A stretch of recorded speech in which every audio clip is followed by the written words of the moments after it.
Hello, and welcome to another amazing conversation, a revolutionary conversation between me, Jules Hare, and my beloved soul sister and collaborator, Janel Willette. So happy to have you here, Janelle. Such a joy to be here to launch off into a brand new year and a brand new canvas of possibilities. Yeah, and as you say that, I was thinking of a canvas, and sometimes it can be overwhelming just to have one big blank canvas in front of us, without Mhm. any lines, without anything to color in between, because there's actually so much potential that it's hard to know where to start. And right now, as we're recording this, it's January 3rd of 2025. So we've just stepped our toes into the new Mhm. year. And Janelle and I have been talking about how this is a year that we can't possibly avoid our own growth edge, our own learning, our own like big leaps, because Mhm. none of us can. They're going to look different for everyone, but they're going to be happening for everyone. You can feel it in the air. Mhm. And so, in some wild way, we've been put on the precipice that we've been yearning for years. Actually, if you can really go inside, you can say, I'm at the precipice that I've been yearning for and preparing for. I'm here. What happens if I'm actually here where I've always wanted to be? This is the starting line of the journey that I've been longing for, desiring. Because this year, when we align ourselves with that which is greater than ourselves, the forces of the universe are so potent and strong and receptive to that equal and opposite polarity that creates, a new order of life manifestation and possibilities. Wow. And I can feel that in my body when you say that, because it's almost like there have been parts of myself in my own journey where I've gone so far and then kind of stalled out and gone so far and stalled out. And I've felt it, most recently in the past like couple of months leading up to this big shift, that they're tipping over. If this was like a teeter totter, it's like you step over that point, and the whole teeter totter starts to shift.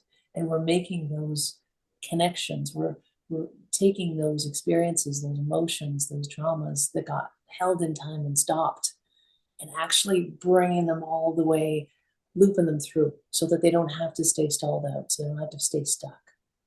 Um, yeah, there's so much power in knowing that we don't have to stall out, we don't have to stop anymore. We can actually join the revolution. We can keep actually moving in a Right. revolutionary way that didn't feel so possible before. So very true. And the other thing is that there's such a power in the nuances of being in the center, what that part of us that we know is the unchanging, our center of our center.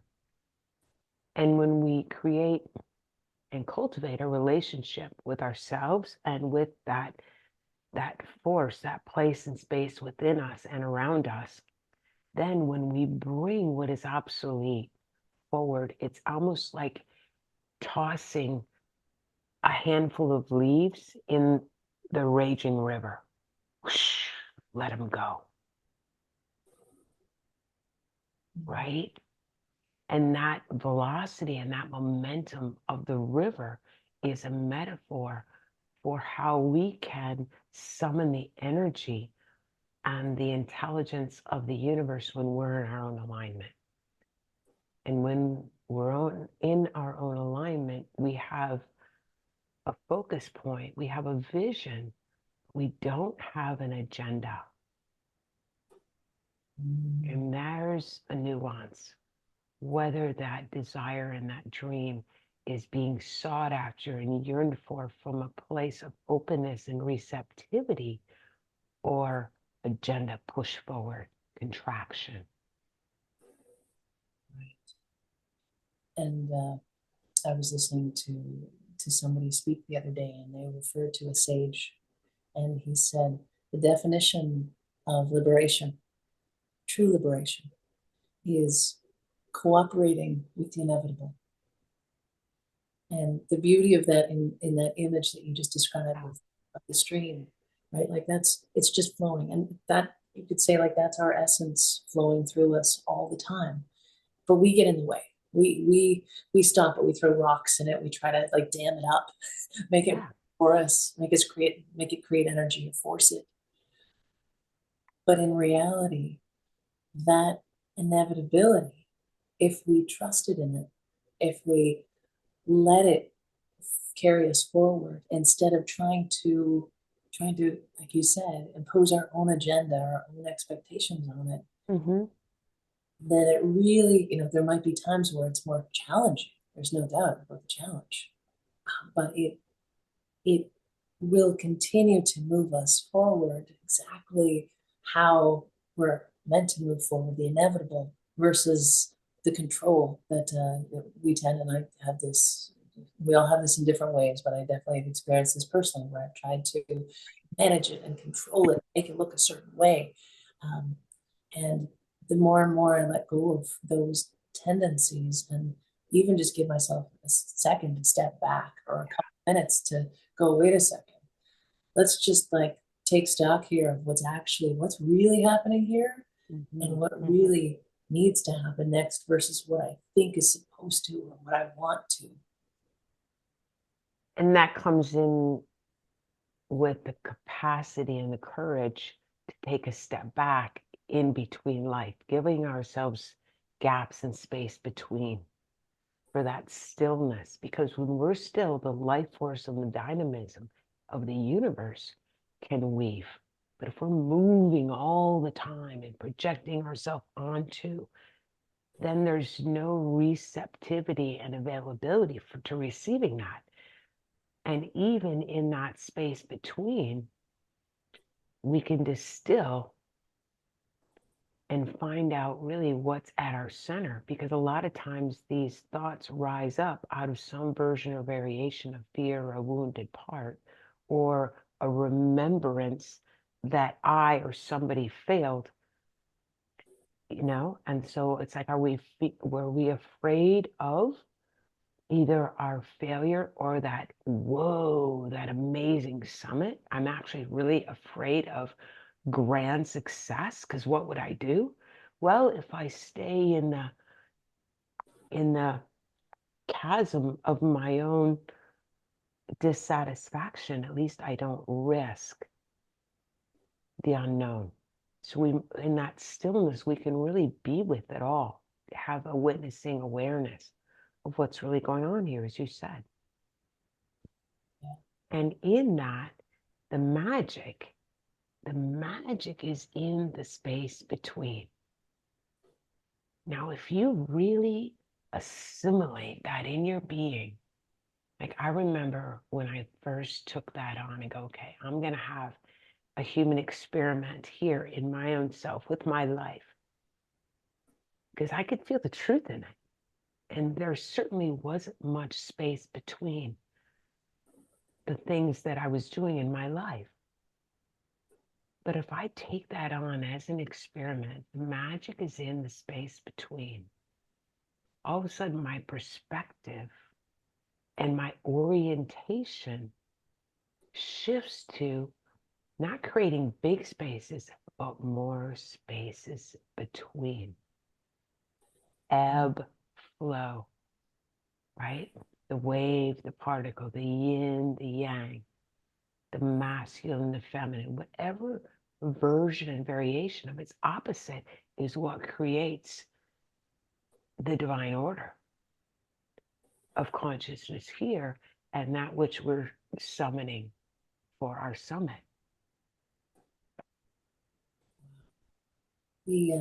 What that brings up for me is the thought that we're moving towards our summit, right? That there is something, and we don't have to. It doesn't have to be a goal that we attain or achieve, but that we're continuously growing, And Mm-hmm. it like a lot of the times, I remember this image of a mountain climber and like, oh, falling, and then, oh, getting back up again and continuing to go up the mountain, falling and continuing to go back up the mountain. Mm-hmm. And I know that you have a saying in regards to challenge, and that challenge of, that it's important, that it needs to happen. Yeah, what was that saying, Janelle? Change requires challenge. Right. Yes. And that I've definitely fallen prey to that of going, oh no, like it just needs to be like comfortable, and we just need to slow down and just, but then you get caught in the slow. Just like you can get caught in the fast and like trying to push. Both are equally, those extremes are Yeah. helpful because it's that growth edge that we're talking Mm-hmm. about Mm-hmm. that's not necessarily comfortable, that is challenging, but it's where the magic happens. It's where you wear all of the sharp edges off. I want to say something that's really important and poignant, and it's a reflection that I've had um, in our journey together, Jules, is that about 4 months ago, you said to me, "Oh my, well, as big things are coming up, you said things have been easy. I haven't really had any major catapulting experiences or like, down in the drudges of my own self." And so we had a conversation about how that builds character, and it it it opens us to a capacity that we don't know we have. And it's been amazing to see that every time life has had its journey flowing through you, and you've found yourself in a place of more uncertainty than you can fathom or comfortably hold, this capacity arrives and embodies into your being. It's like we earn this capacity.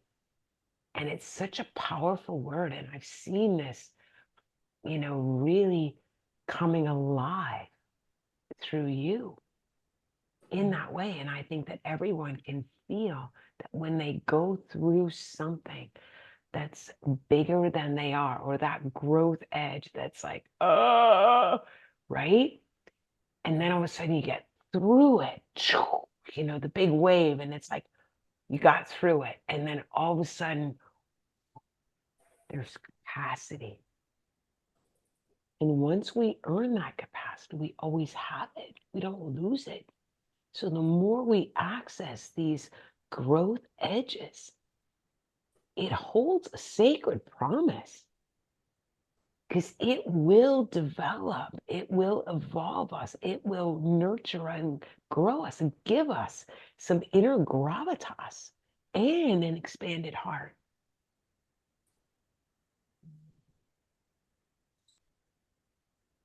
Thank you for witnessing and Yeah. reflecting that, Janelle, because this journey for me, and I know a lot of people listening, watching are on their own journeys, and having somebody there to hold you to it makes all the difference in the world. Whoever that is for you in your life. Yeah. Because those times you're talking about, Janelle, like right before that big breakthrough was, I'd be lying if I didn't say like my ego was saying, what the do you think you're doing here? I'm not going to do it, but what do you think you're doing here? Like, why would you do this? Why would you ruin the fact you have this life or this experience, like for something that's so unknown, for something that has no certainty to it. Like this is so new and you have no idea what's on the other side and you're actually choosing that. What the is wrong with you? Right? Like and it's like that last step before the leap. You'd think, you got all your, you got your parachute on, you've got like everything you need. You're like, okay, I'm in the plane. There's no way that I couldn't do this thing. And meanwhile, there's still that opportunity to have the jitters and go, no, okay, this isn't for me. I can just, I don't have to jump out of the plane. And it's Mm-hmm. at Mm-hmm. those moments where we have to be our greatest propensity forward. And it's at those moments, it's the hardest thing to possibly do for yourself, is hold yourself accountable, because every other part of you wants to keep you safe. Right. And so I have to just like speak to the courageous like nature, and honor myself for that. Mm-hmm. Reflecting that back, but also knowing that everybody who's deciding to step in is going to go through that, and it's like it's one of the hardest things ever.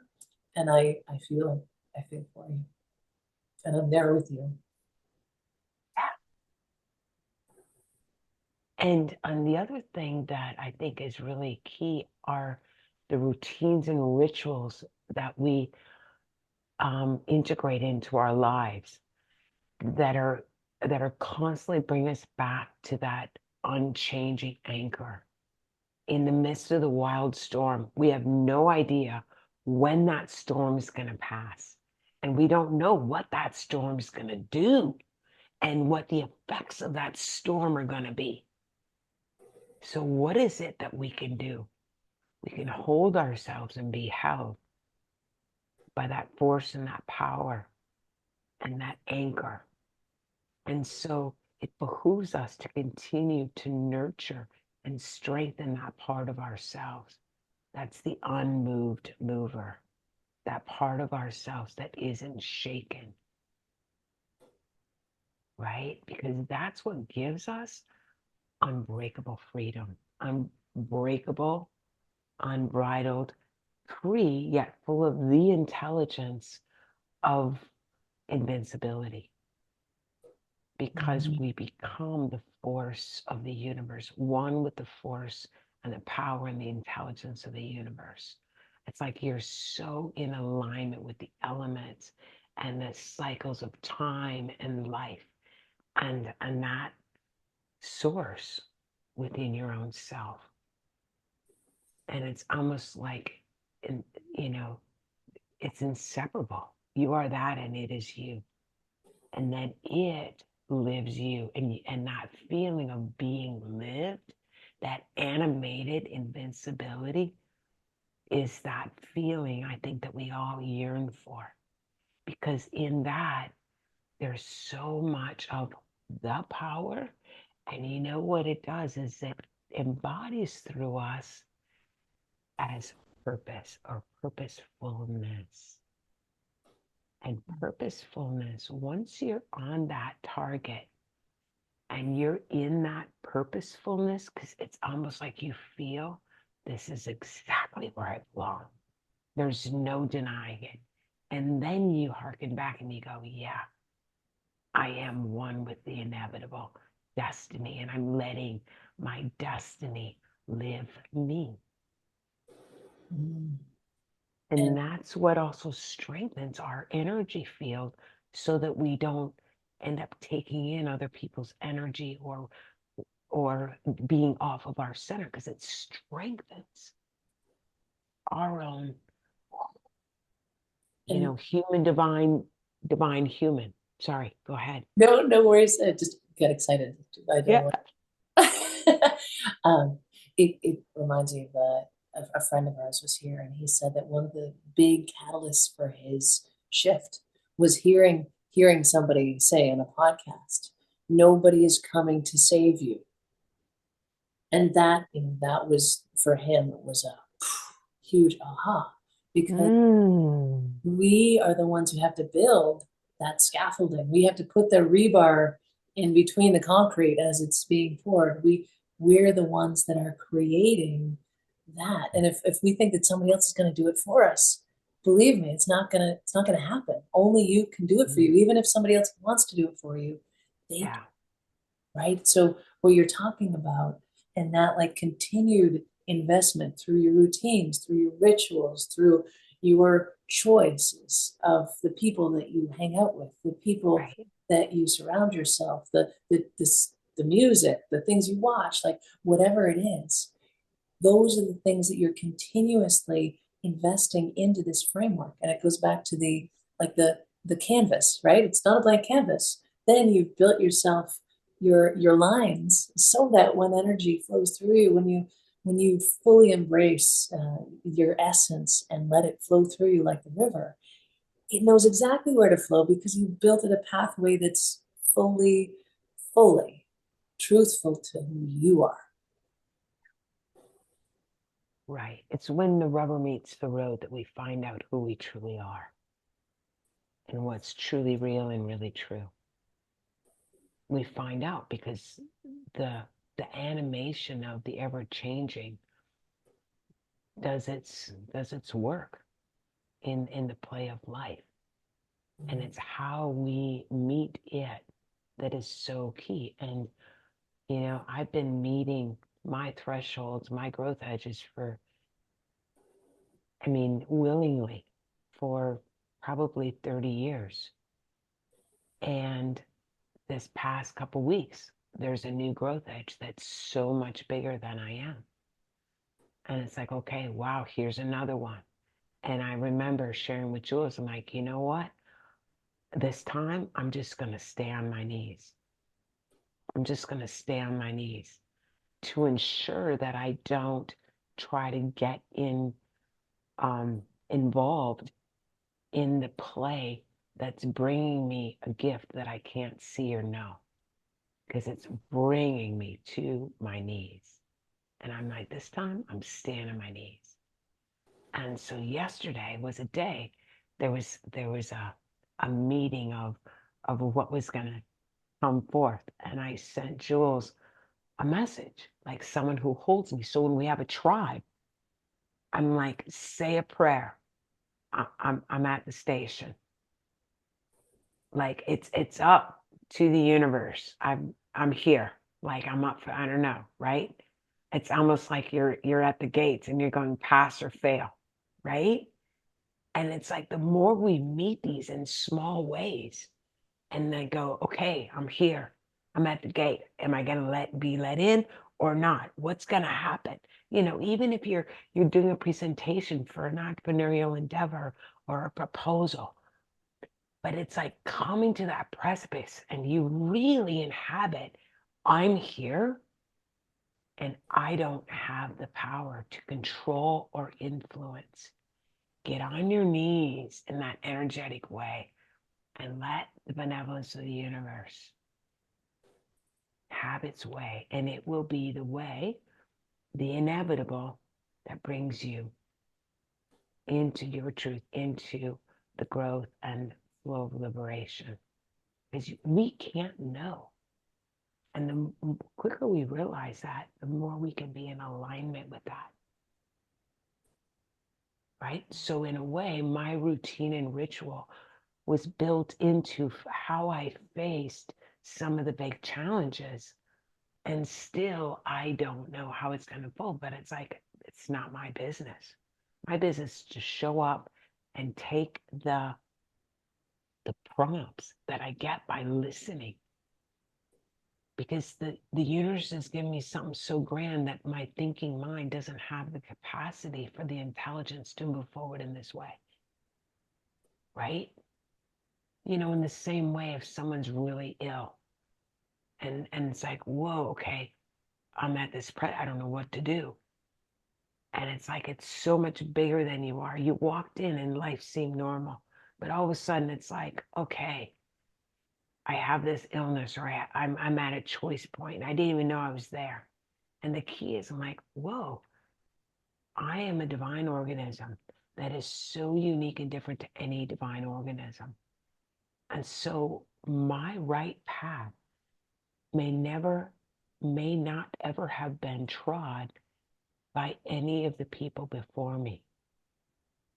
And so that space between gives us a chance to find out, what is it about this precipice that's auspicious for my own growth and evolution? What is that jewel? See if you can get quiet and still enough to find out what that golden nugget is, what that invitation is that's coming from your own soul. It's so amazing. I've known so many people who do this practice, and then all of a sudden the yes creates the alignment of so many emanating forces that can change and really persuade the outcome to be a way that the mind could never have known. Staying in grace. And this has come up in several revolutionary conversations for those of you who listened to some of our other conversations, is the absolute simplest thing, the power of the pause, of stillness, of opening up the window to listen to the universe, whatever you want to call it. We don't do it unless we choose to do it. I've heard people like say, "Oh well, I'm busy from the time I wake up until the time I go to bed, and then I give myself a sleeping pill, so I'll go to sleep." There's no in between. There's no poignant pauses. There's no beautiful spaces where you're allowing the cooperation of the inevitable.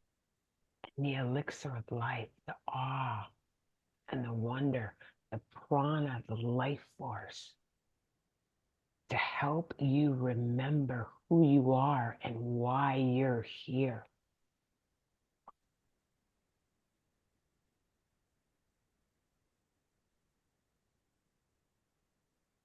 That's an internal pivot, and that's a powerful pivot.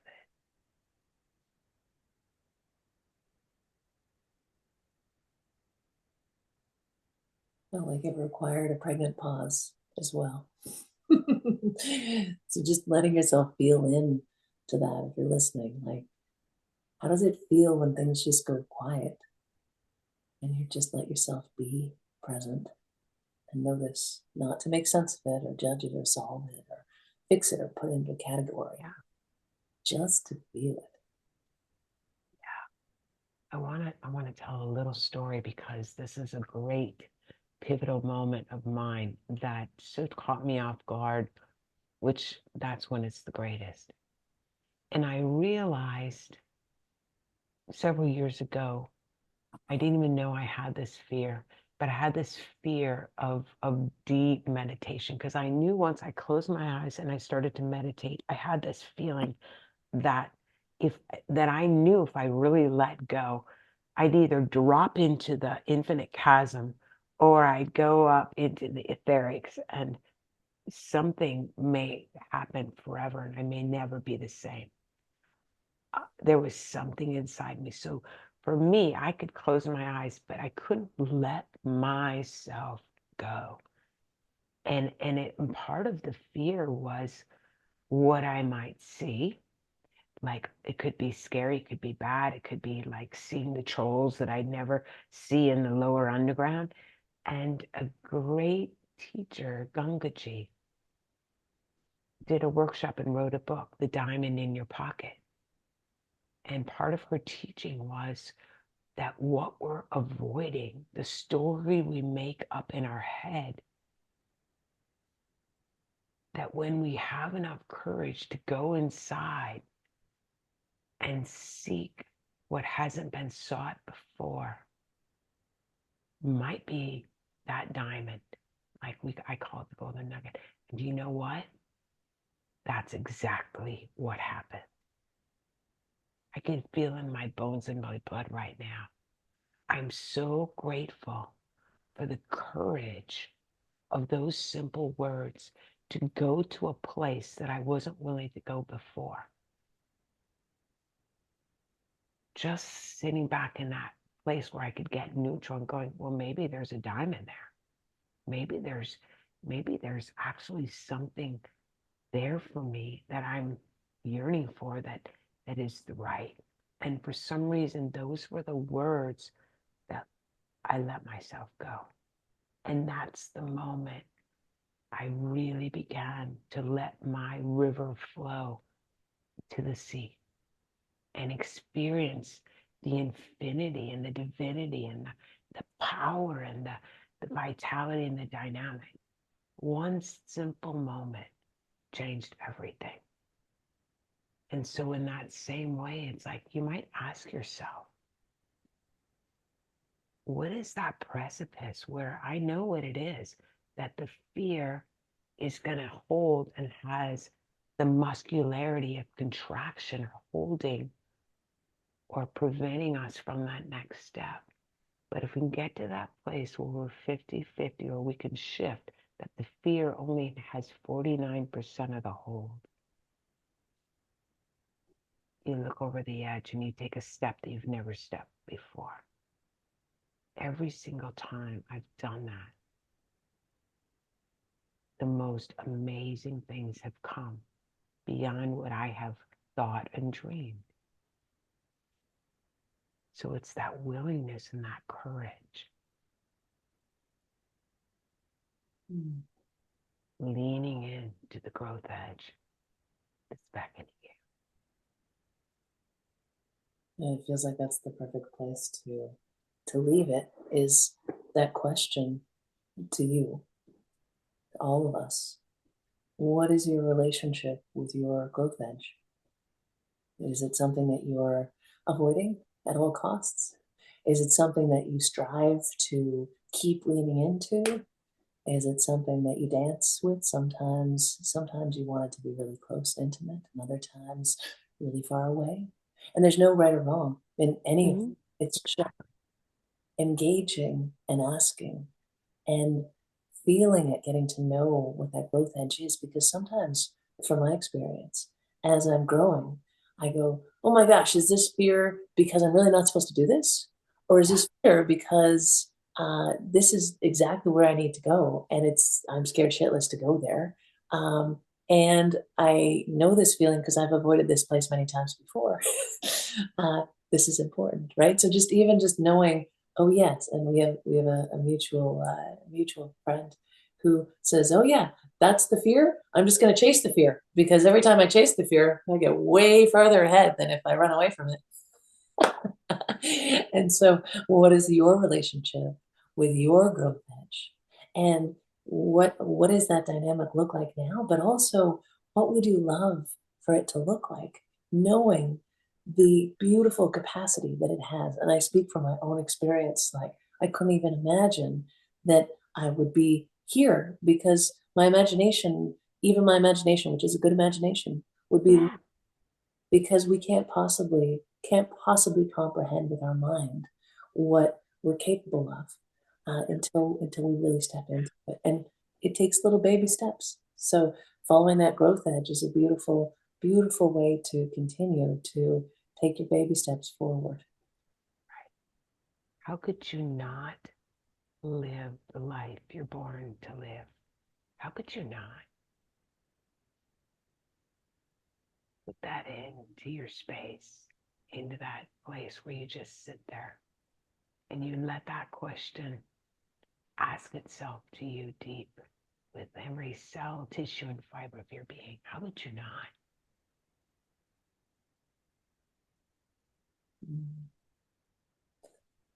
And the invitation to lean into that part that's just beckoning forward.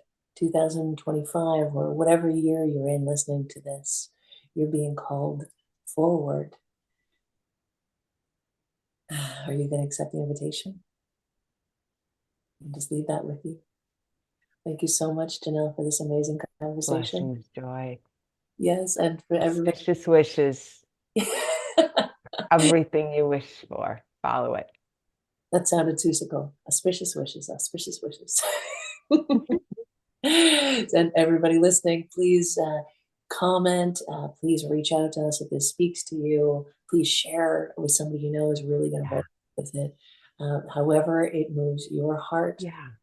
And Jules and I are always doing programs, long term, short term, that really help being, in a way, the steward of your dreams and desires, however they look. So tune in, reach out. The invitations are abundant. Much love to all of you, and looking forward to the next conversation, revolutionary conversation. Bye, Janelle.